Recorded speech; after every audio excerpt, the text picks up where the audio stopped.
Okay, the next section is acids and bases, and it can be a very long section, so I'm going to try and break it up into parts one, part two, and part three. So for acids and bases, the goals are to know the names and formulas of common acids and bases and categorize them as strong or weak. Define the Arrhenius and Bronsted-Lowry concepts of acids and bases. Identify the Bronsted-Lowry acid and base in a reaction and write equations for Bronsted-Lowry acid-base reactions. And to recognize substances that are amphiprotic and oxides that dissolve in water to give acidic solutions and basic solutions. So here's a list of common acids and common bases and their strength or weak. Actually, this is just common acids. So these are all strong acids: hydrochloric acid, hydrobromic acid, hydroiodic acid, nitric acid, perchloric acid, and sulfuric acid. For these last three, they look a lot like ions we've looked at before. If I cover this up, we can imagine if that had a -1 charge, it'd be the nitrate ion. So the nitrate ion, when it gets an H+, becomes nitric acid. Likewise, if I cover this up, that looks like the perchlorate ion with a -1 charge. Add one hydrogen and you have perchloric acid. Cover this up and you have the sulfate ion with a -2 charge. Now with a -2 charge, you need two H pluses to make it neutral, and you have sulfuric acid. So sulfate goes to sulfuric, perchlorate goes to perchloric, nitrate goes to nitric.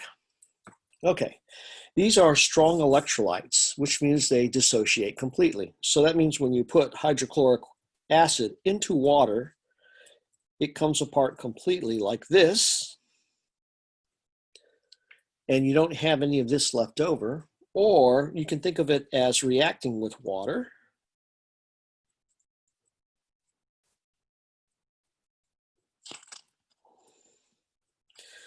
So this is an easy way to think about it, and this is the reality.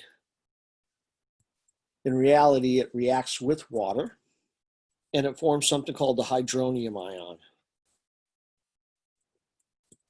Now, this ion was not given to you as a polyatomic ion previously because it is not part of ionic compounds. You only find it in water.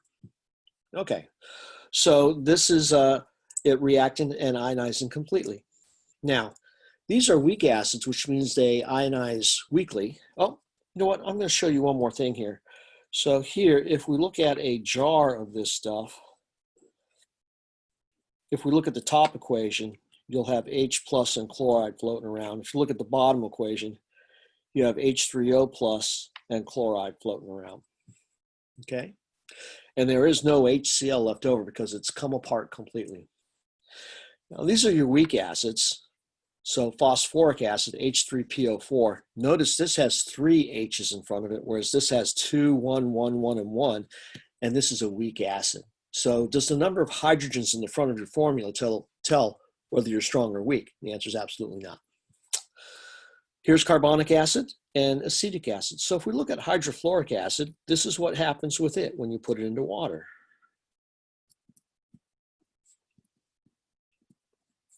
So that, which if we draw it, looks like this.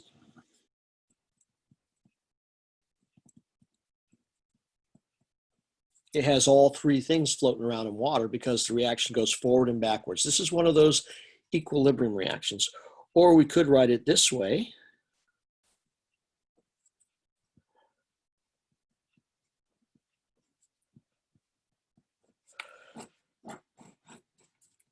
In this case, we would have HF,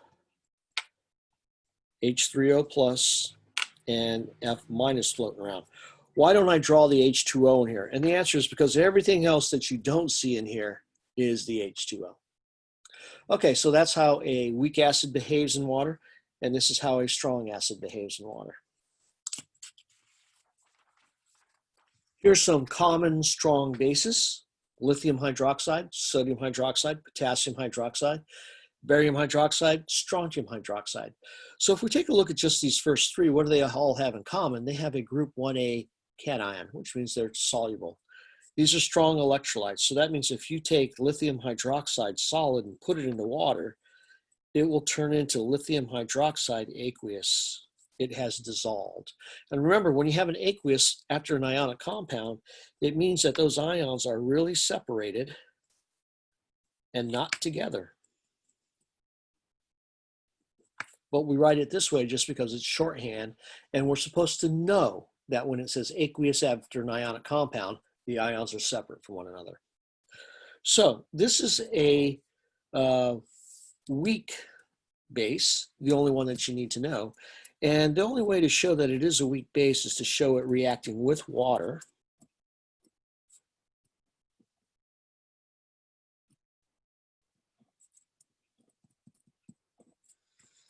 Okay, so what do all these bases have in common? They have this hydroxide in common. And if you go back to the previous one, what do all these acids have in common? They have that they produce either H plus or H3O plus. They're the same thing in water. Okay, and the reason I brought that up to you is because if we look at our acid and base definition, the Arrhenius definition, an Arrhenius acid is a substance that produces H plus in aqueous solution. So in this case, we look at just this coming apart and we don't worry about the water associated with it because we see the water here when we see the AQ. An Arrhenius base, substance that produces hydroxide in aqueous solution. Produces hydroxide. Not that it has hydroxide, it makes hydroxide. So we just saw an example where ammonia is a base.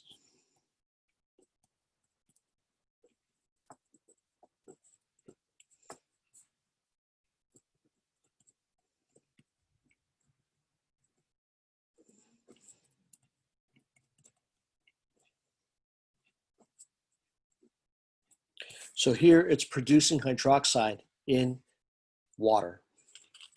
Okay. So we're going to focus a little more on the Arrhenius acid-base definition, and we're going to look at acid-base neutralization reactions with the Arrhenius definition.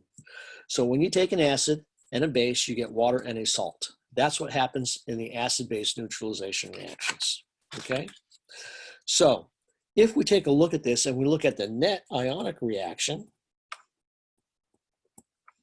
in this case, we will do the same thing that we did before. We'll look at the product. Now here's the aqueous product. Before, for precipitation reactions, we looked at the solid product that formed. Well, in this case, we're going to look at the H2O that formed, but before we get there, I'm going to look at the total ionic equation. So we know this is a strong acid, so it really makes H plus aqueous plus chloride aqueous. And then this is a strong base and it dissolves completely. It dissolves completely because of the sodium. And here in the H2O, these aren't ions, this is a molecule because it's all nonmetals. And we have sodium and chloride.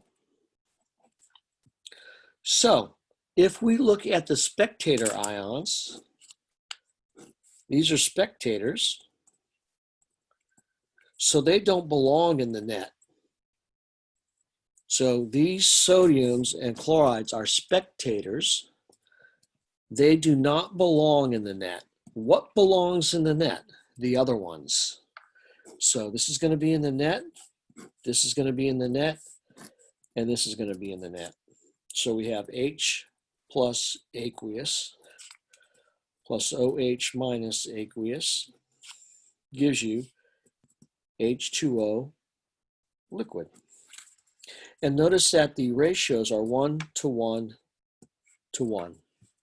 So to have a balanced reaction here, for every one hydroxide that the compound can make, you have to have one proton that the compound can make to balance it. And if you have one proton and one hydroxide, you get exactly one H2O. So this is a recap on that weak acid behavior. We have this partial ionization.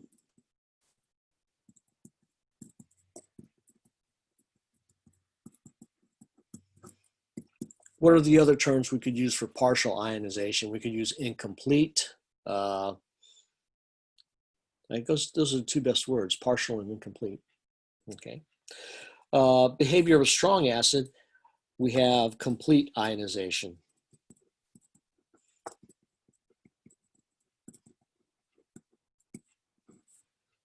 Or 100%. Okay. For the weak base, we have something similar. It reacts with water and we have partial ionization.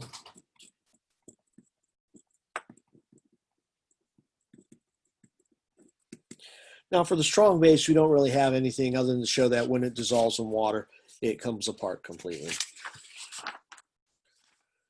So if we look at the recap of the reaction of the acid and base, the acid reacts with the base. Here are all the ions, and this is the net ionic reaction. And that's going to be your short little introduction to Arrhenius acids and bases. And I will say this one more thing. We'll just throw this in here. Balancing based on the Arrhenius definition.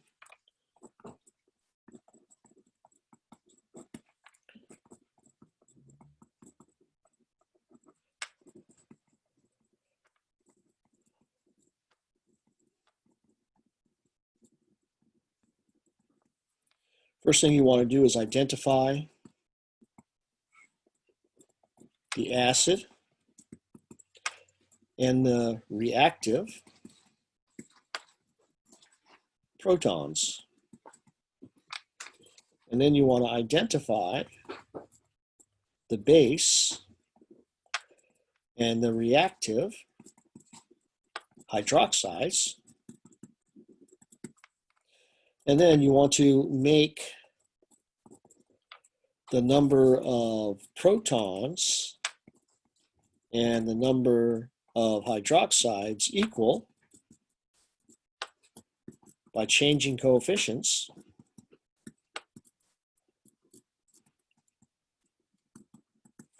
And then the number of H2O equals the number of protons, which equals the number of hydroxides. And then the spectator ions form the salt.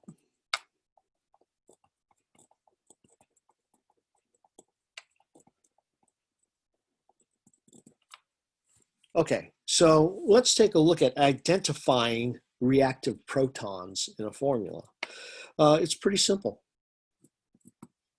HCl has one reactive proton. H2SO4 has two. H3PO4 has three. CH3COOH has one, and it's that one right there. So not all hydrogens are reactive, okay? Okay, so that's how you tell. Now water's a weird one because it really has one even though it says H2O.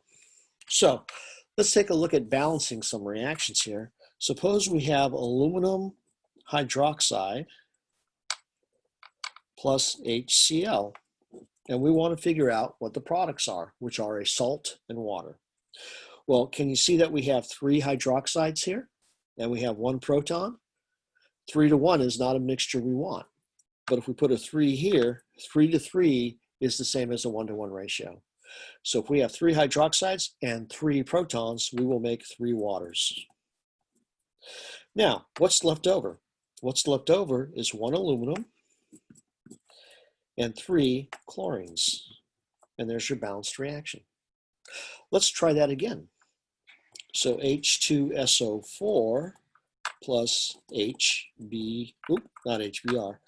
plus sodium hydroxide. So how many reactive protons are here? 2. How many reactive hydroxides? 1. 2 to 1 is not a ratio we want. So we're going to put a 2 here so that we have 2 hydroxides. 2 protons, 2 hydroxides, 2 waters. What's left over? Well, what's left over is 1 sulfate and 2 sodiums. Why do I write the sodiums first? Well, because they are the cations. Let's try another one. Let's see, CH3COOH plus sodium hydroxide. So, how many reactive protons? 1. How many hydroxides? 1. How many water? 1. What's left over? A sodium and an acetate.